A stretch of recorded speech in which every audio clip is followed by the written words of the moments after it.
It's funded through the Missouri Foundation for Health, and it's for gun violence prevention.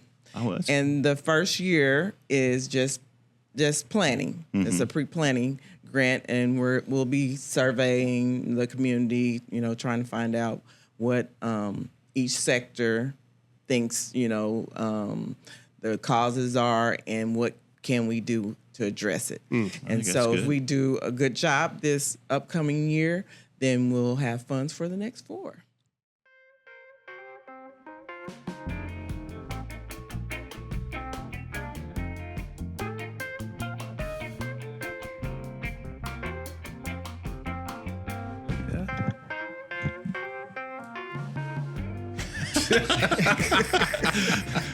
Now, I know you talk. Don't act like you don't talk, all right?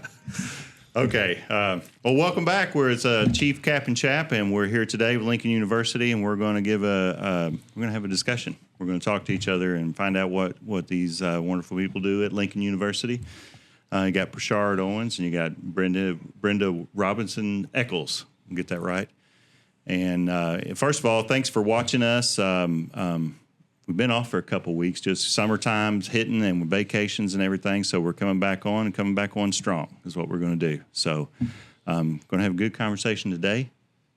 Jason, I shaved my beard off. I noticed. I'm sitting here looking at you, staring at me, wondering what in the world has happened. Yeah, I shaved my beard off. Yeah, I know. My mom said I was looking really old and I needed to do something about it. Man. So, yeah, I caved. You got to bring it back.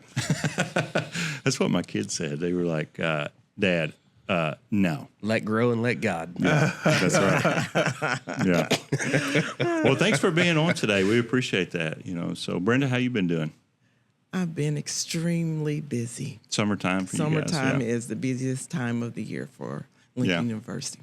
Yeah, if you guys don't know, and I don't know if I told you this or not, but part of this podcast we wanted to do wasn't just for DPS. We wanted to do it's like a community-oriented type of podcast of people who are serving the community, and you guys certainly do that at Lincoln University, do all kinds of programs and everything, and allow people to use your building and stuff like that. So you guys are perfect for this show, I think. But thanks for coming.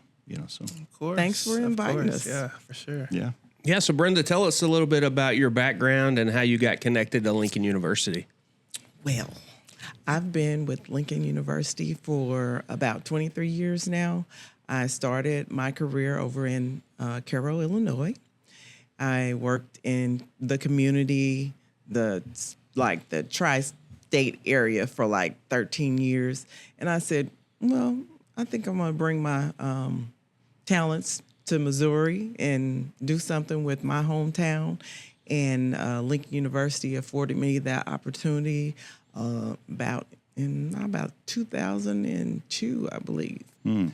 And so I made that transition over here. I was hired as the regional coordinator for Lincoln University Extension, which included Sikeston, Charleston, and Caruthersville, and even Malden at that time. And I've been here ever since, and I love what I do. Yeah. So what is your official title? Regional coordinator. Regional coordinator. And Pershard, how did you get involved? I've been involved with Lincoln since I was a kid. But of course I moved away and then I came back and there was a position open and I just jumped in and, kind of what Ms. Brenda said, just wanting to give back to the community and do something here. So yeah, I think this is my 5th year, I think. Okay. And I, like you said, I love doing what I do, love giving back to the community, working with the kids that we work with, building those relationships. So yeah, it's been amazing so far. And what's your role there? My official title is area educator. So a lot of stuff that I do is 4-H, under the 4-H umbrella. So positive youth development type program. So that's what we do. Right now, our big thing is, of course, the summer camp that's happening, and then we're focusing on gardening, which has been fun. So yeah, just continue to grow and helping the kids, figure out different sparks that they might be interested in. Where do you do the gardening at? Do you do it? So we started raised beds first because we were gonna we were gonna do in the ground, but that was I failed in that one. So we figured we'd do raised beds. So we have raised beds in the side, which Miss Brenda and her husband, they do an amazing job, getting that started and maintaining it. The kids come out and, help when they can. And then we just started a hydroponics tower, which, we don't have to have dirt to do it. It's just water. And that thing is, it's insane right now. So we just got our first harvest that we can do. So the kids are excited about that, doing that this week, hopefully this week or next week. So, yeah, it's just a lot of new things that the kids in the area might not be, aware of. And they're extremely excited about it. So now, this is the summer program that y'all have? Is that what you're talking about? Yeah, it's part of the summer program, but we're planning on extending it throughout school. So, just teaching them they can grow their own vegetables and, it just doesn't come from Walmart. And then showing them the process, too. Because a lot of kids, no matter where they come from, they don't necessarily know the process. So now they're getting to learn the process of growing their food. Yeah, it's skills like that sometimes I think in our day and time get lost sometimes, because, For sure. Used to everybody had a garden. You know what I mean? Growing up, I remember Grandma, she had one, and we'd go out there, play in it, knock stuff over. She'd get mad, Yeah. That's a It's lot like, of get work. out of that garden. Yeah. But Miss Brenda, I thinking about people that'll be watching this, and we want to be very informative and help people.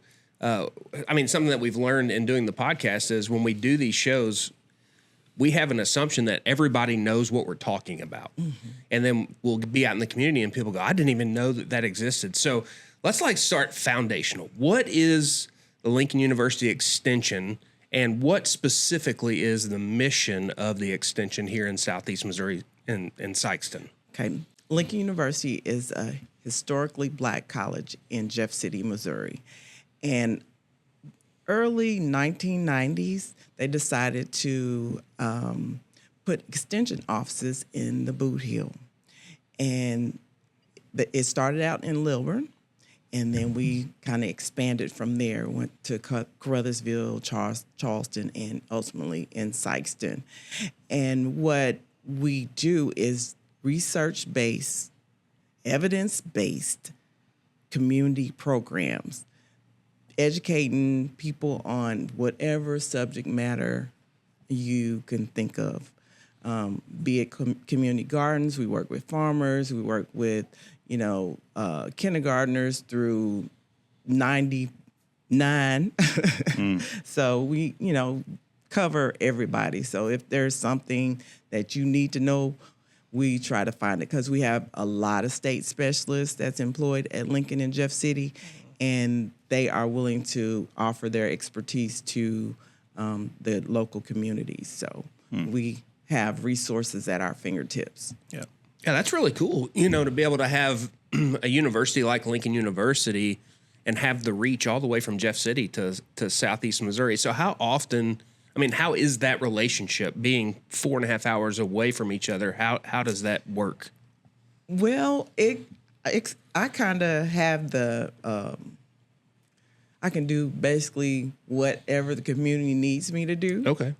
So that's a plus. Our administration, it has changed somewhat. And so sometimes our focus might be just a little bit different from theirs, but we still find a way to meet the needs of the people that we serve, which for the most part, we're targeting the minority underserved audience. Gotcha. Okay. So you said this started in Lilburn first around In this? Lilburn. Mm-hmm. That's different, isn't it? I wouldn't have thought that. Why Lilburn? Do you know? Or Not quite sure why they chose Lilburn. Mm-hmm. It was probably some personal connection. Yeah. Someone knew I went to somebody. school at New Madrid. That sounded like Lilburn. Like Yes. what? Yeah. Of course, Lilburn back then probably a little bit bigger than it is now. It was. We had a demonstration farm in Lilburn. So Okay. I'm suspecting that someone donated, an acre of land. Yeah. So. Well, that makes sense then. Yeah. Yeah. So when we think about something called university, so Lincoln University Extension, I think immediately what comes to mind is students having college courses. Does that take place there at the building? No. Okay. because we're funded through USDA, and we are not allowed to offer college courses at our sites, but any community-based educational program we can do. Great. Okay. It has to be in a separate building. If Lincoln decided that they were going to offer courses locally, it would have to be in a separate building. Yeah.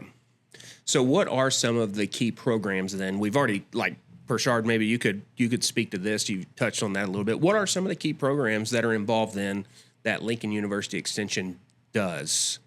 The key programs are we do 4-H youth development.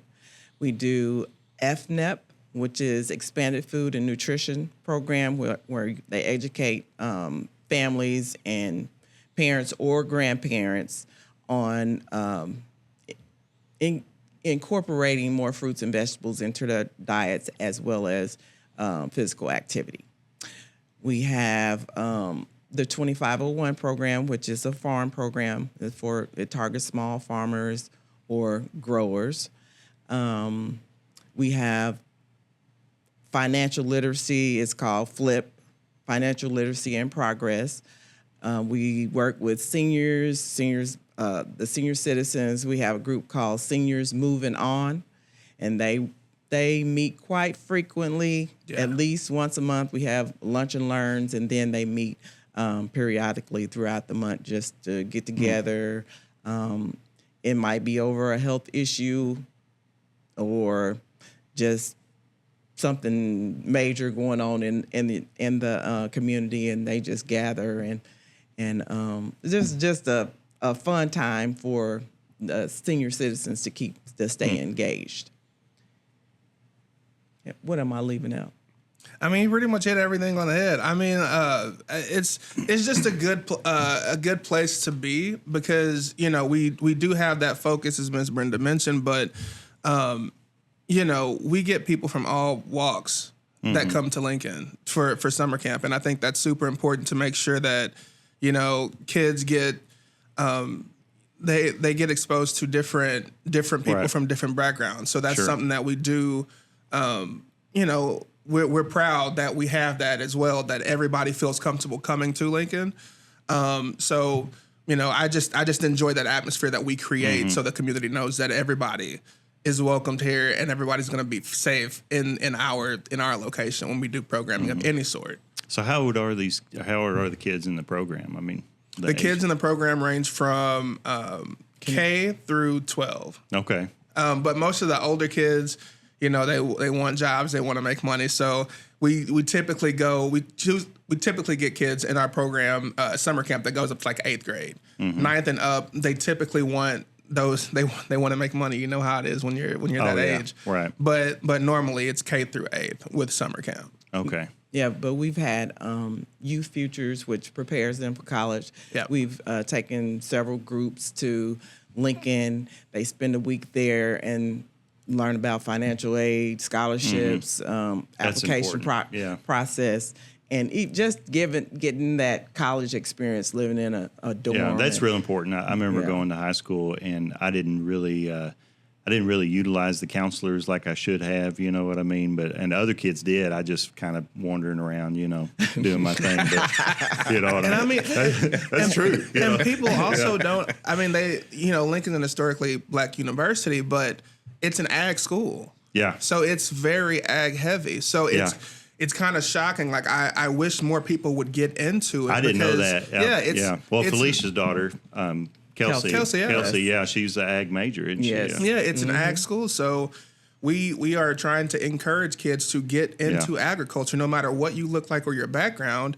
Ag is important. Without ag, you can't eat. Right. You know what I mean? Oh, yeah. So, you know, if anything, I do want people to understand Lincoln is an ag school, and it's an ag heavy school, and we heavily emphasize on that. Yeah. So there's opportunities everywhere. I mean, there's like ag law, there's aquaculture. I mean, it's not just plants. Yeah. You know, it's also animal science as well. It's also laws. I mean, it's all of these things under an umbrella that people might not know that is a thing.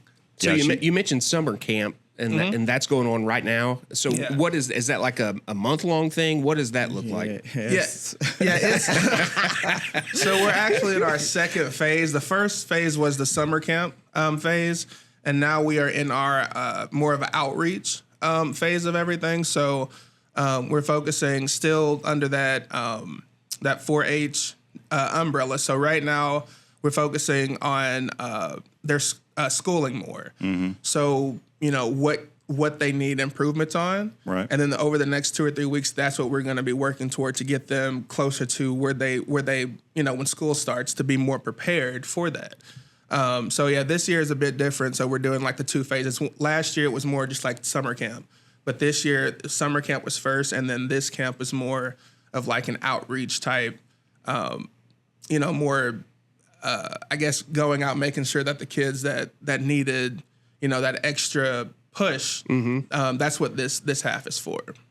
Yeah, I think at this day and time, it's important. It's probably always been important, but it's so easy to get on your iPads or your phones or TV or games, and then you're not really plugged in to the community. And kids just kind of, my daughter's, God bless, she probably ain't gonna watch this anyway, but so I'm gonna talk about her. But she gets all these games, and man, it's like you got to go outside and go do something. I mean, and then she's gonna go back to school and be lost because she's been unplugged from social networks and stuff like that. So the social aspect of it is a pretty big deal, I think. And I mean, we also too, just to throw this in, like kids who are in our programs, they get opportunities throughout the year. I mean, we take students to DC twice a year to national conferences where they can meet other kids who maybe are more experienced in things.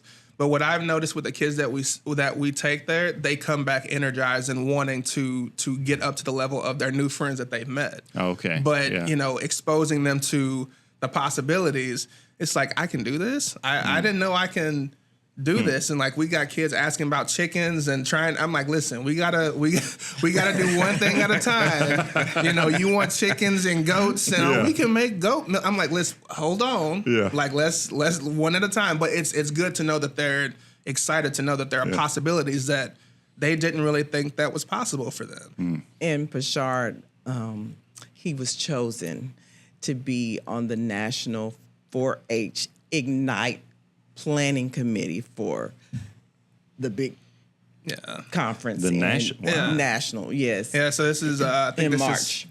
So it's March of every year. So this is like my 4th year doing that. Just got confirmation I'm doing it again next year. I know. I got the letter. Congratulations. That's awesome. Thank you. So I'm excited. I'm excited. It's just and I always tell people it's not my name that's out there. It's Lincoln's name. Because Lincoln is represented on that national level. And I desperately want people to understand, like, and to lean into that. That's what we're here for. Yeah, right. We're here for the community. So let us know the needs, and we will do what we can to make sure we meet them. Well, it's definitely a center of the community, there, I think. I mean, you guys have a lot of people use the building there, and that building is fairly new. When did y'all get that? 3 years ago. 3 years ago, yeah. Seems like it's longer than that, I guess, but 3 years ago. So y'all, before that, y'all were on...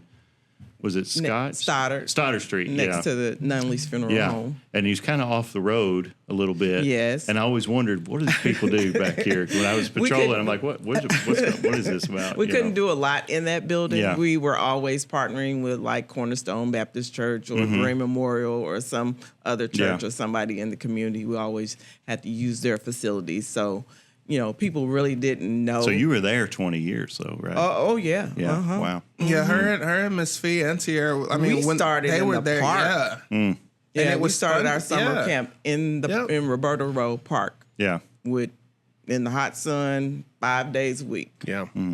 So what you probably are gathering as you watch this is these two individuals are passionate about what they do, and that's what I love about you two, and just being with you in the community is the passion that you have for what you do, and I know your team is that way. We've had meetings over there, and I've met a lot of your team, and there's a passion there.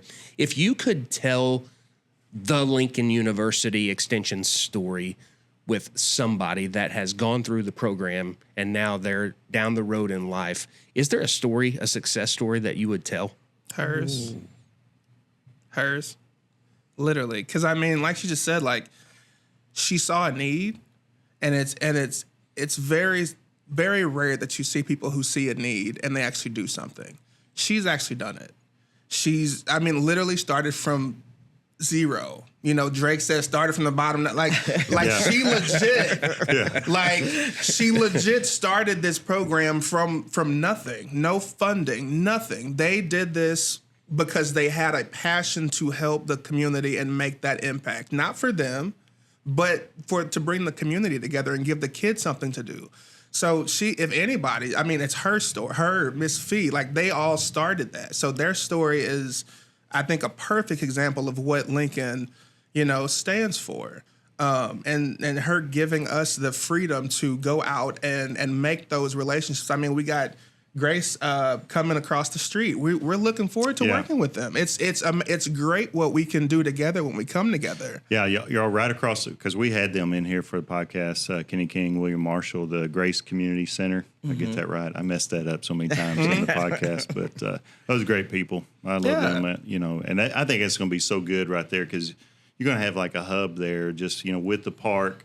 And just being able to work and interact with kids and adults too. Yeah, and I think that's super important. That because it's not a competition thing. We're all here. Yep. We're all here to better the community. So working together with them is going to be great when those opportunities arise, and we look forward to that and welcome it 100%. Yeah, I think speaking of losing things as we get in this modern age and stuff, community kind of gets lost sometimes. I think it seems like we have a collection of individuals anymore, and we're not really interacting as much, and to our detriment too. I think so the more that we get out there and interact with each other and inspire others, mentor others. I mean, just in building that knowledge that the older generation has and passing it on to the younger kids, the better off that we're going to be as a community, so. Yeah, we've seen, I said I've been here 23 years. It's like the kids that came through our program, now their kids are coming through our program. It's like, oh my God. But it makes you feel old too, because I'm like, so who is your parents? Blah blah. Like, no. Wait, that's the one we had. Like, what? Really? Yeah. So it's a wake up call, but it's the testament to show the roots that Lincoln has set up in the area. To know that not only those kids went through, but now they entrust us with their kids. Mm-hmm. So it's kind of like it's a full circle moment that it makes you feel good that you're part of something that lasts that long. Yeah. So like you said, it's just making sure that we pass those values on to them and give them that opportunity to grow and do big things in life. Yeah, that's Brenda, you were, when I asked the question about a story, you thought of something. I think you were thinking through it, and so did you have a story of someone that came to mind? There's so many. Yeah. There is so many. I think of my own kids. They were at every program that I was at. Yeah. And now they're, successful young adults. So, yeah, we have countless stories. The one person that I kind of really just am kind of proud of is Adam Branyan. Yes. Adam, he started our program when he was in like first grade, and he started in our after school program, and he was struggling in math and in reading, and he would come every day and he'd have his Kool-Aid, and so I nicknamed him Kool-Aid because he'd have a little ring around his mouth. How old is he now? He is he's probably about 20. Yeah, mid-20s. He's married. He has 2 kids now. Mm-hmm. He decided to go to Lincoln. He graduated from Lincoln. Oh, wow. That's awesome. Yeah. All because of us. Wow. Yeah. Isn't he into the ministry now, too? Yes. Yeah, I think he's a pastor now as well. Wow. Yeah. Yep. That's in awesome. Kansas City, so you that kind of makes you like a mama proud, doesn't it? Yes. Yeah, I imagine so. Well, the ag side of it, because I was an ag major before I started working here. I was surprised by that when Felicia said that when Kelsey was going to be an ag business major. I was like, ag business? Because I didn't know that Lincoln University was so into ag. Oh yeah, we had the best scholarship Yeah. ever. The 1890 scholarship pays for everything. She's probably about to graduate, or did she She already? is. She could have graduated in May, but she kind of wanted to take it slow. Yeah. So she actually graduates in December. She'll walk in May. Okay. Well, and another one from that goes to Sikeston, Terrell Williams. He's one of the ones. Right. He's been like kind of like the face of our Ignite area from here. He's gone every single year. So this year he doesn't know yet. So if he watches, he's actually going to present this year at the conference. Yeah. He don't know yet. Breaking news. But Breaking news on Chief, Cap, and Chap. He's gonna present, because I mean the goal is not to just take kids to trips to take them. It's to be extremely focused and to kind of push them like, hey, spread your wings and go. So he's been going for the last 3 years. So this last year, I think it's super important that he puts everything together that he's learned in those 3 years and leads into the new kids who are going to take his place, who are going to start going. So there That's you go. really You're cool. going to be going this year. That's what you're doing. Surprise. So you mentioned some of the potential partnerships coming up with Grace Community Center. What are some of the other partnerships in the community in this area that you guys have, whether it be churches, I know you mentioned them, or nonprofits, or any other organization, school, those types of things? What are those partnerships like? I'm always open to work with any and everybody. Yeah, They know it. I can't say no. We've had community meetings at Lincoln University. I know you have We hosted NAACP meetings Right. there. I mean, just a multitude of different type of meetings that I've attended. Boot Hill there, babies, Yeah, that one. families, just you name it. Hey, if they ask, What's the men's Miss group that we do there? That meet there? the There's a men's group that meets. fathers on the Yeah. move. So it's a lot.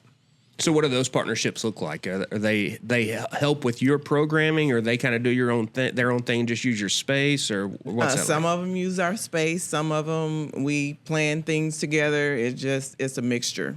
Gotcha. So whatever their need is, we try to meet it. So anybody who wants to collab, like, come on over. Yeah. Like, So we're ready. and that was kind of my follow-up question is, so what about like local residents or small businesses? Are there partnerships with those types of people as well? Ms. Rita, have y'all had Ms. Rita Savage on? Oh, yeah. We hadn't had her on, but I know who she is very well. Yeah, It's she's raining again. It's coming. Yes. A thunderstorm. Wow. Lightning just struck right outside the window. Yeah. That was freaky. Wow. This rain has been something Yeah. else, man. It's insane. Yeah. So the individuals, they can just come. I mean, they can volunteer with you guys. There are things that you need. What are some of those needs that you have? helping out with the kids is Yeah. a big need. Yeah. Supplies, like if they want to donate supplies, they can. Because we do, like I said, we start at kindergarten. So, coloring books, period, would be great. Like if they want to donate anything, that's anything will help. You know what I mean? So, and like we said, the community is that's the main focus. So anything that you think the kids need, feel free. The Sikeston Library, they have been Amazing. Amazing, yes. Y'all do don't y'all have like a back to school program too or something like that? We've had those in the past. Yeah. So you started this at Roberta Rowe Park? Just Yes. no building, just like No. this is where we're meeting. This is what Felicia we're and I got together, and there was kids just hanging out. Yeah. We would have to clean up the park every morning, pick up broken bottles and glass and trash, and get underneath the hut. And we have our little lesson plans together and recruit the kids under there. And then we'd have a time where they could go play basketball or kickball or whatever. But they had to learn. Lincoln Park wasn't there then. No. It's still that compress lot that whatever it was, cottonseed cotton press. But Yeah, just talking about the process is insane. To see where it started and now being, where we are now, it's insane. It is. So what are some of the future growth plans that you have I mean, you know that we're always growing, right? And a living organism like yourself is continuing to grow. So what are some things that are out in front of you that you're looking at? Oh, if it was my vision, if it was my vision, I'd definitely expand our building. I'd add on because as soon as we moved into that building, basically we had outgrown it.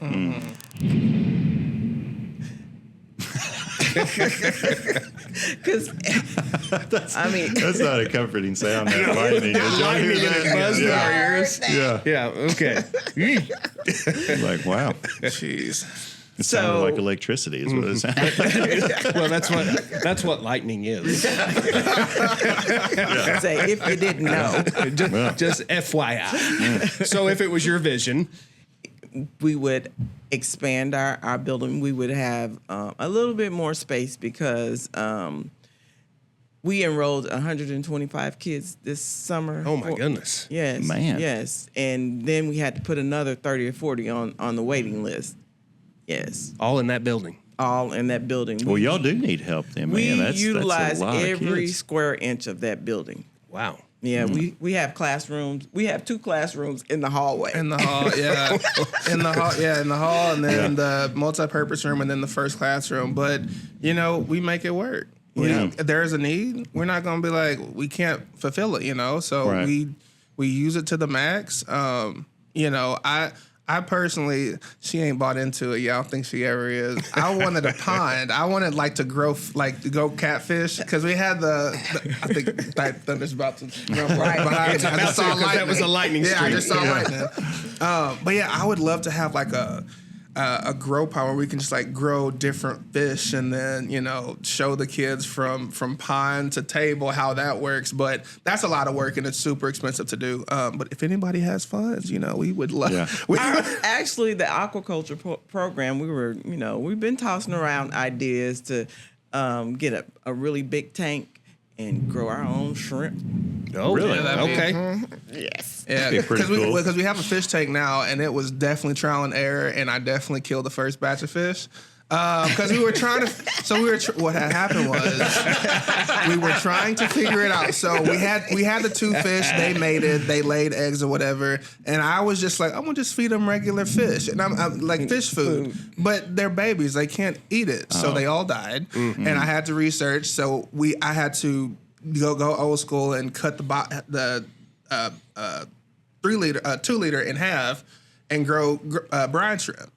So that's what we fed the next batch, and now we have 15 Yes, we something have an fish in the abundance. tank now. So I was like, it's trial and error, but you know, rest in peace to the first batch. So it's interesting to me because I mean you have a hand in so many different. I mean you've mentioned agriculture, you've mentioned dealing with fish and aquatic life. You're talking about kids and camp and education, and so how do you manage to excel in so many different things? You don't have a choice. Right. And we have a great team though. Yeah. We have a great team. So how many people work there? Is it? There's 5, 6 educators, and we have a couple program assistants. Okay. And then we were able to hire temporary help during the summer. Yeah. So they all come bringing their own little gifts and Yes. ideas and things to the table, and well, that's the way it's supposed to work, right? Yeah. And so that's really cool. I just can't imagine. You know, you always kind of think when you're serving somewhere, you want to try to stay in your lane, right? You are good at something. You want to try and stay in your lane, and I don't know how that's possible for you guys doing what you do. It's like your lane is wide. multi-lane interstate. It definitely is, but we all know our strong suits. But if there's something that's lacking, we pick up that slack. You know, so you know we got myself, Miss Felicia, Miss Connie. She's amazing. Mr. Jackson, amazing. So they bring those other things that we may necessarily not be strong in. And I mean, it just runs like a well-oiled machine. And it's a lot to her because she gives us the encouragement, the leadership, and the freedom. And she's not like one of these, I don't even call her a boss, because bosses, I feel, they just stand over you and do this. She gets her hands dirty. Yeah. Like when we were doing the garden in the ground, you would see her in the morning barefoot out there walking through the garden trying to, give it life. And it's just like, it doesn't work together if you don't have a team who is cohesive and looks out for each other. And that's what we have. Man, So it awesome. sounds like you guys spend a lot of time just trying to inspire the creativity and imagination of kids of possibilities is what it sounds Yes. like. So Yeah, that's the whole goal to me of our summer program and some of our other programs is exposure. I remember we had a double Dutch, statewide double Dutch competition. And we brought several teams from Southeast Missouri. We had a team from Caruthersville, one from Charleston, and one from Sikeston. Oh, I mean, we looked the part. I mean, we I had just got to stop you. So you got farming, you got hydroponics, you got and double Dutch. Yes, That's what I mean. It's just another lane on the interstate. I mean, you got cheer, you have tennis, you got choir. I mean, literally, anything under that umbrella, man. It's just like It was like, we can't do double Dutch. And Brenda's like, we're doing double Dutch. Yes, we did double Dutch. We took the top spots. Wow. Our 3 teams from the boot hill. We had our hot pink T-shirts, the shorts, the long socks, T-shirt. They showed out, won, but some of the kids from Caruthersville had never been out of Caruthersville. Wow. So we stopped at the traffic was kind of heavy when we were on our way to Jeff City.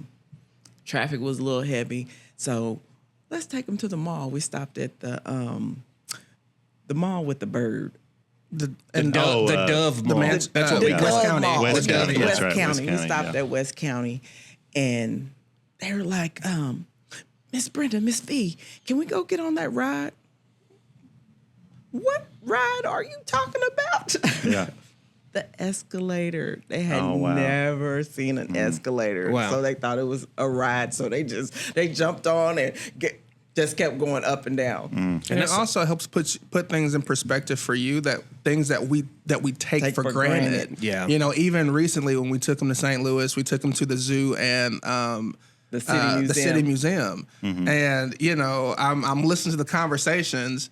And they're like, oh, look at the building. And, oh, it's the arch. And for me, I'm like, I see the arch too much. Like, it is what it is.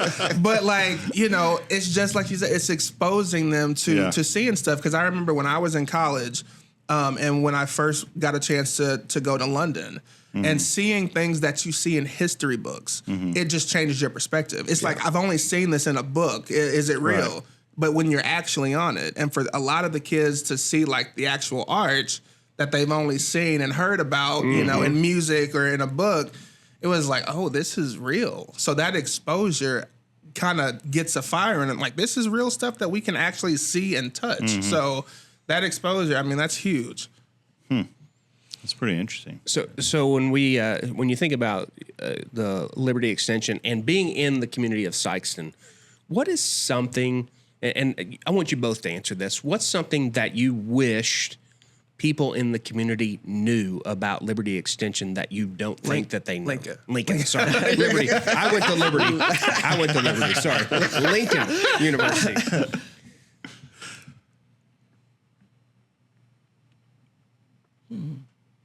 Like something that you wish they knew? Yeah, just something. You talked about taking things for granted. And so what's something that you wish that the community knew about Lincoln that maybe is taken for granted?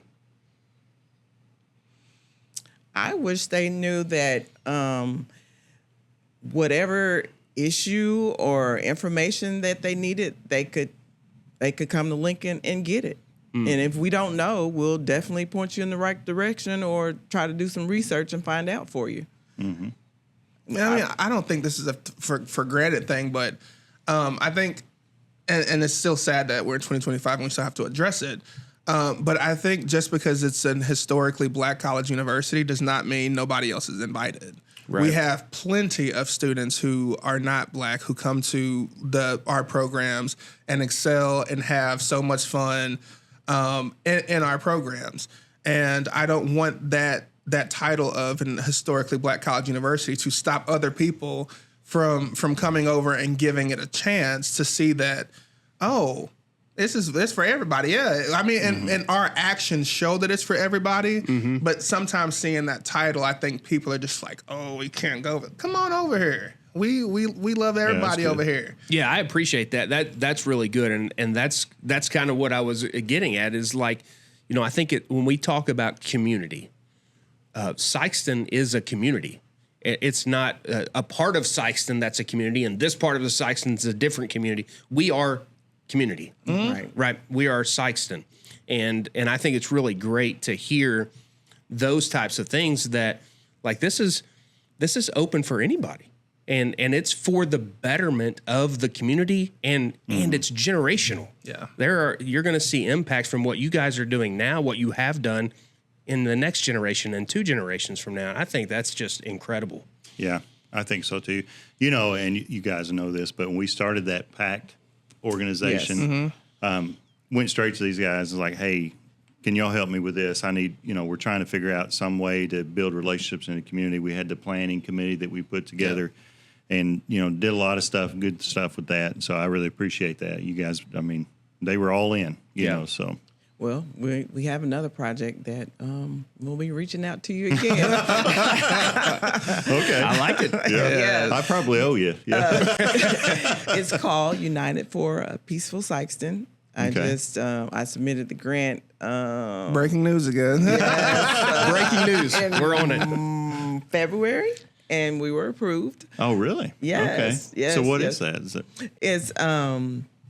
It's funded through the Missouri Foundation for Health, and it's for gun violence prevention.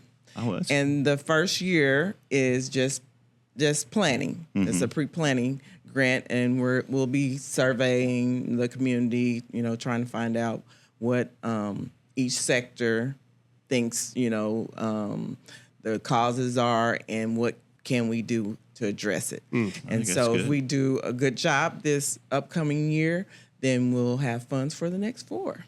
Oh, wow. So it's 1 year of planning and then 4 years of programming? Yes. That's incredible. So when does that start? It's going now. Now. Okay. All right. Cool. we need a bell to ring. Yeah. Right now. Yeah. Mission Missouri, they partnered with Lincoln on this one. Okay. Yeah. Yeah, great. That's awesome. As you get more information to us, we'll try to get that out to the listeners as well. So keep us updated on that. I will. That's needed. That's needed all over the country, really, but here too, unfortunately. Yeah, we funded the Lori Mitchell's Stop the Violence in the Park. Yeah. Was that just this on weekend? Saturday. Yeah. Yeah. Well, that makes sense because I was reading the newspaper article about that, and there was a lady's name in there that I didn't recognize, and I was like, well, where's Lori's name? And her name was at the end. But that makes sense now. I didn't put 2 and 2 together, I don't guess. But yeah, that's pretty cool. So we've talked about a lot today, and we'll kind of, bring it to a close. We want to be good stewards of your time. We know that you probably have things going on because you are busy all the time, as we've discussed. And as just sitting here listening to you guys, I know there's a lot of great things happening. But with that comes challenges, and at times the reality is some discouragement. So I'm just curious, as we kind of start to tie a ribbon, a bow on this package, what is it that keeps you motivated to do what you're doing? Just the love of my community. Yeah. Just the love. And seeing those success stories when you're out and about and you see previous kids who've come through camp. And, hey, you remember when we did this and this and and even the new people who come in, seeing them on the outside, after summer camp is over with. Are you doing summer camp again? Are you doing this program? That's what keeps you motivated. Seeing the progress.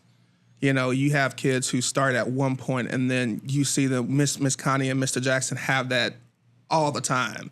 A kid starts here, they're coming in, look at my paper. So that right there, seeing that's huge. So, and if that doesn't encourage you, you shouldn't be in education to start off with, because that's what it's about. It's about the progress and the success of the students and the people that you work with making you a better person as well as making them better kids and students. And they're going to grow up to be amazing adults too. So that's what keeps me going. That's a special trait, I think, because it's so easy. You know, we all got challenges. Y'all have challenges, and it's so easy for a person to focus on the negative. You know what I mean? So you guys are both optimistic people, obviously. Yes. You know, I mean, you have, I'm sure you have failures just like anybody else with things, and maybe, you know, whatever that might be. But you're focusing on what's positive and focusing on the good, and you just keep going every day. It's what, you know, it's what I try to do. And I'm not great at that sometimes, because sometimes I wallow. We're all human. Yeah. We all have our days. Sometimes I'll wallow for a minute or two and shave your beard. Yeah, I'm like, you know. Yeah. Well, and faith is also huge. You know, that has kept us going over, you know, through this entire thing. I mean, it started with faith, and it's still faith here. Yeah. Mm-hmm. So I know that's huge for everybody who works at the office. So when we do have those times that are, you know, discouraging, we always lean into that. And he always comes through, provides, and gives us that extra push, like, you're not done yet, keep going. You're right. So that's also a big part of success that this office specifically has had. Like, without God, there wouldn't be this office. There wouldn't have been the spark. Absolutely. So she and Miss Fee saw that need. Yeah. It wouldn't have been possible without God. So that's a huge part of it. Yeah. I get to that point too where I'm like, retirement is looking really good right now. Are you doing math? You got calculator out? Yeah. And then I think he said, girl, this is bigger than you. Yeah. It is bigger than you. So Well, thank you so much for being here today, and just an exhortation: you're not done yet, and you're not done yet. No, not Keep yet. going. Hey, this community needs you. We need Lincoln University. We need your team, and we're very thankful for you. Keep us updated on anything that you guys have coming. Looking forward to a great future as you continue to serve our community. Thank you for giving your time. Thank y'all for having us. Yeah. And once again, thanks for watching. We appreciate that. I've been meeting people in the community say, hey, we watch your podcast. I don't know if it's that many, but people mention it to us, which I appreciate. I don't know how many episodes we've done. Not a lot. I think this is 13 or 13, something. Maybe. like that. Lucky you know. 13. Lucky 13. Yeah. With the lightning strikes and everything. That was a little freaky. I didn't like that. I didn't like that either. That was like, what is going on? Yeah, you hear the electricity in your headphones, like, Yep. yeah, we probably need to cut this off. You know, but email us at chief.cap.chap@gmail.com. We'd love to hear from you. Give us some show ideas. If you want to get on the show or something like that, and you work in the community and support and donate your time to try to serve the community, we'd love to have you on here. That's really all we got. But one other thing. Yeah. Always take the high road. Always take the high road. Yeah.